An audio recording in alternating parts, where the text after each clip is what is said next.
At 7:27 p.m. on a quiet night in 1950, a church in Nebraska exploded, just minutes after 15 punctual choir members, all running late for the first time ever, were spared by a series of harmless delays. But inexplicable timing isn't always a blessing. In Bermuda, two brothers died 1 year apart in nearly identical moped crashes with the same driver. And as the Hoover Dam rose, both the first and last workers to die were a father and son on the very same date, 14 years apart. In 11 more coincidences too strange to be random, you'll discover how chance can bend reality in ways logic can't explain. How does fate decide who gets a miracle and who faces tragedy? March 1st, 1950 began like any other Wednesday in Beatrice, Nebraska. At Westside Baptist Church, choir practice was always set for 7:15 p.m. The group prided itself on punctuality. Every member, every week, right on time. But that night, something strange happened. Not a single person arrived when they should have. The choir director, Mrs. Paul, was delayed because her daughter had drifted off for a nap. A teenager stayed home to finish a geometry assignment, determined not to leave until the last problem was solved. One family's car wouldn't start. Another member spilled something on her dress and had to change. Each delay was ordinary, even frustrating, nothing that would raise suspicion or worry. At exactly 7:27 p.m., a natural gas leak ignited. The church exploded with such force that windows shattered blocks away. The blast destroyed the sanctuary where the choir would have been rehearsing. Yet, every one of the 15 members was still on their way, scattered across town by a string of small mishaps. For the first and only time, no one was on time.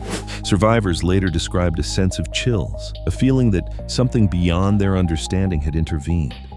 The town would talk about this night for generations, searching for answers in the silence left by the blast. Was it luck, fate, or something else entirely? The only certainty was that 15 lives were spared by a dozen simple delays.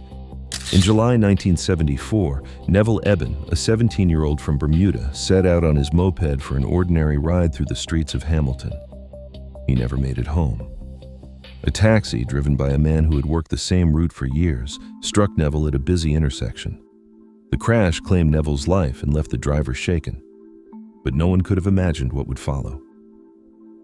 12 months later, almost to the day, Neville's younger brother, Erskine Lawrence Eben, decided to ride that very same moped. He took the same route at the same time of day. As Erskine crossed the familiar intersection, a taxi approached. It was the same driver, carrying the same passenger as the year before. The collision unfolded in nearly identical fashion. Erskine was killed instantly. Police records confirmed every detail: the date, the street, the moped, even the driver and passenger. The taxi driver, haunted by déjà vu, told officers he recognized the bike the moment he saw it. For the Eben family, grief turned into disbelief. On an island as small as Bermuda, some called it fate, others a curse, but no one could explain how tragedy could repeat itself with such chilling precision. In the early days of Hoover Dam's history, a man named J.G. Tierney worked as a surveyor along the Colorado River. On December 20th, 1921, Tierney lost his life while charting the riverbanks. A misstep, a sudden current, and he was gone. His name would become the first on a long list of workers who died building one of America's greatest engineering marvels. 14 years later, as construction neared completion, Patrick Tierney, J.G.'s son, was part of the finishing crew. On December 20th, 1935, exactly 14 years to the day after his father's death, Patrick fell from one of the dam's intake towers. Death certificates, payroll records, and newspaper headlines all confirm the dates. Both men, father and son, died on December 20th, bookending the project in tragedy. For the Tierney family, the dam story is not just about concrete and steel, but about two lives linked by blood and fate, lost on the same date at the same site, years apart. Among dam workers and their families, the Tierney's story became a quiet legend, a reminder that sometimes the calendar itself seems to keep score, and that the line between chance and destiny can run through generations. Mark Twain's life began with a cosmic arrival, Samuel Clemens was born on November 30th, 1835, just as Halley's Comet blazed across the night sky. The comet, visible from Earth every 75 or 76 years, had captured imaginations for centuries. An omen, a sign, a wandering light that tied generations together. Twain, ever the showman, took notice of this celestial bookmark. In 1909, with his health failing and the comet's return predicted for the following year, he made a declaration to a New York Times reporter. "I came in with Halley's Comet in 1835. It is coming again next year, and I expect to go out with it." The world watched as the comet approached in April 1910. Twain, now an old man, seemed to sense the timing. On April 21st, just one day after Halley's Comet reached its closest point to Earth, Twain died of a heart attack. Newspapers around the globe seized on the uncanny symmetry. The writer who had given the world Tom Sawyer and Huck Finn had entered and exited with the same rare visitor in the sky. Scientists pointed out that the comet's appearance spanned several months, and the window for such a coincidence was wider than it seemed. But the alignment of Twain's birth and death with Halley's Comet became legend. Was it fate, prophecy, or simply the universe playing tricks? Twain himself might have called it the greatest punchline of all. April 3rd, 1882. Jesse James, the most notorious outlaw of his day, stood in his own living room, straightening a dusty picture frame. Robert Ford, a member of his gang, drew a pistol and shot him in the back of the head. Ford was chasing a reward, but what he got was infamy. Newspapers called him the coward who killed Jesse James. Crowds jeered him in the streets. He spent years drifting from town to town, opening saloons, selling his story, always looking over his shoulder. 10 years passed. On June 8, 1892, Ford was running a tent saloon in Creede, Colorado. That morning, Edward O'Kelly walked in, called out Ford's name, and fired a shotgun at point-blank range. Ford was dead before he hit the floor. O'Kelly didn't run. He surrendered to police, saying little about his motive. While some called it revenge, the details of the killing suggest a colder, more precise symmetry. Jesse James was caught in a moment of domestic peace, shot in the back of the head with no warning at all. 10 years later, Robert Ford stood in his saloon. He heard O'Kelly call his name, and as he turned, the shotgun blast hit him. He was given only a second to face his killer, but no real time to fight. One man was shot from behind, the other from the front, but the essence was the same. A life taken by surprise. It wasn't an act of honor restoring balance, it was an echo. A death without a duel was repaid with another. Fate hadn't corrected the cowardice of Ford's act. It had simply mirrored it, making the two men truly even. March 2002. On a frozen stretch of highway near Rajahe, Finland, a truck driver spotted a cyclist ahead. The road was slick with ice, visibility low. By the time he braked, it was too late. The victim, a 70-year-old man, was pronounced dead at the local hospital.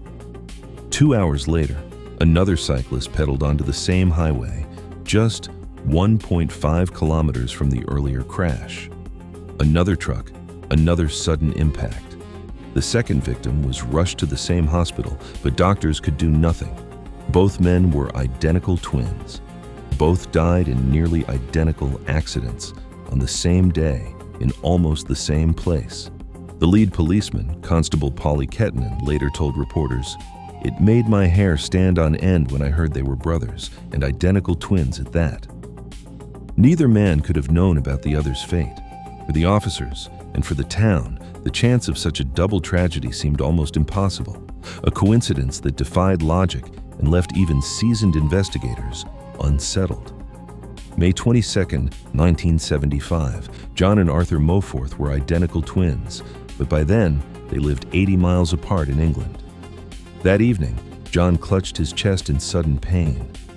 At almost the same moment, Arthur, far away, began to feel the same crushing pressure. Each man's family, unaware of the other's crisis, called for help and rushed them to separate hospitals. The timelines, later compared, revealed a haunting symmetry. Both twins arrived at emergency rooms within minutes of each other.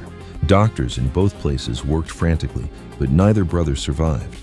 Their deaths were recorded as heart attacks, their times of passing nearly identical. When relatives finally pieced together the night's events, shock gave way to disbelief. Two brothers, separated by distance, struck down by the same invisible hand at the same hour. Some wondered if genetics alone could explain it, or if the bond between twins runs deeper than biology. The Moforth's final moment remains a riddle, one that science can measure but not quite solve. Hollywood has always been drawn to stories about the devil, but sometimes the danger seems to slip off the screen and onto the set.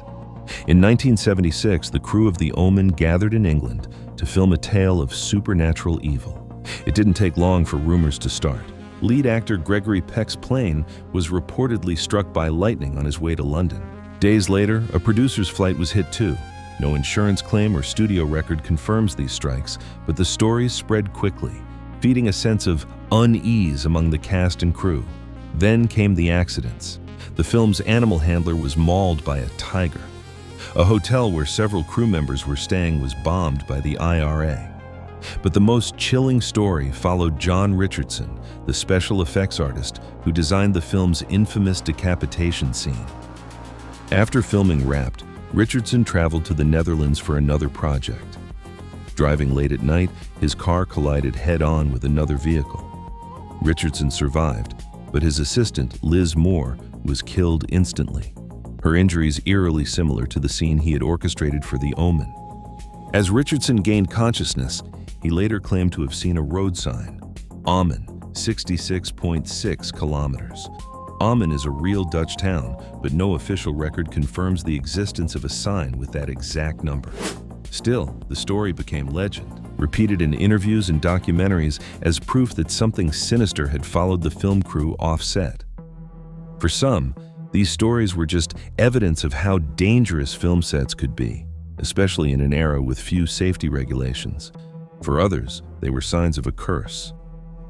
But the line between myth and reality grew sharper in 1993 when tragedy struck again on a different set. Brandon Lee, the son of martial arts icon Bruce Lee, was filming The Crow in Wilmington, North Carolina. During a late-night shoot, Lee was shot by a prop gun that should have been loaded with blanks. Instead, a fragment from a dummy round had become lodged in the barrel, turning the blank into a deadly projectile. Lee was rushed to the hospital but died hours later. He was 28 years old. The investigation revealed a chain of mistakes, missing safety checks, improper ammunition, and the absence of a professional armorer on set. OSHA cited the production company for serious violations, and the tragedy forced Hollywood to confront its own practices. Studios rewrote safety protocols, requiring strict oversight of all firearms and banning live ammunition from sets. The Crow was finished using a stunt double and early CGI, one of the first times digital effects were used to complete a film after the loss of its star. The stories of The Omen and The Crow live on, tangled in superstition and sorrow. Some see curses, others see preventable risk. What's certain is that real lives were lost and the echoes of those accidents reshaped an industry. For every whispered legend, there's a lesson written in insurance reports and safety manuals, a reminder that sometimes the scariest things in Hollywood aren't the stories being told, but the dangers behind the scenes. On a cold January morning in 1992, a French engineer named Pierre Cotta found himself stranded on the side of a rural road. His car, battered from a collision, refused to start. The minutes ticked by as he waited for help, watching his chance to catch a flight slip away. Cotta finally made it to the airport, only to learn that the plane he was supposed to board had crashed, leaving just 9 survivors. He was not among them. The news was surreal. His brush with death had come by way of a missed appointment, a twist of fate that spared his life. Stories like Cotta's have circulated for decades, but not all have left a paper trail. Passenger manifests, crash reports, and survivor lists are scrutinized, and sometimes the details blur into legend. Yet the idea persists. A single delay, a random setback, can redraw the map of a life. For some, it's a reminder of how close the line between routine and disaster can be. 5 years after the Aurora Theater shooting, a country music festival in Las Vegas became the scene of another tragedy. Among the crowd were survivors from Aurora, people who had once escaped gunfire in a darkened cinema. This time, they found themselves running again. dodging bullets, helping strangers, and searching for friends in the chaos. Their names appear in news reports and survivor lists, a rare overlap that defies belief. Chloe Roerick, for example, sat through both attacks and later described the eerie familiarity of panic, the way muscle memory took over when the shooting started. Survivors from Aurora didn't just endure, they acted. Within days, they traveled to Las Vegas, offering comfort and hard-won advice to those who had just joined their ranks. Law enforcement and trauma counselors, drawing on lessons from Aurora, helped launch a victim resiliency center in Las Vegas in just 2 weeks, a record pace. The protocols they used, from tracking victims to providing mental health support, had been shaped by the pain and persistence of earlier survivors. These stories aren't just about improbable luck or cruel repetition. They're about people who, given a second chance, reach out to others still trapped in the aftermath. The odds of surviving one mass tragedy are slim. To survive two, and then to help rebuild, is something statistics can't quite measure. In the face of chaos, these survivors became architects of hope, proof that even in the shadow of disaster, resilience can take root and grow. At 7:27 p.m. on March 1, 1950, a gas explosion destroyed the West Side Baptist Church, yet all 15 choir members survived due to a series of unrelated delays, a fact confirmed by local records and survivor accounts. Throughout history, documented events like the Moforth twins' simultaneous heart attacks and the Eben brothers' identical moped deaths show that astonishing patterns sometimes emerge from everyday life. Even with detailed police reports, medical records, and eyewitness testimony, experts still cannot fully explain why such rare alignments occur. Today, survivor networks and safety reforms, such as the rapid opening of a resiliency center after the Las Vegas shooting, prove that learning from the past shapes our response to future challenges. While the causes behind these coincidences remain debated, the evidence is clear. Some moments in history defy easy explanation, reminding us that chance, fate, and human resilience can intersect in ways that continue to challenge our understanding.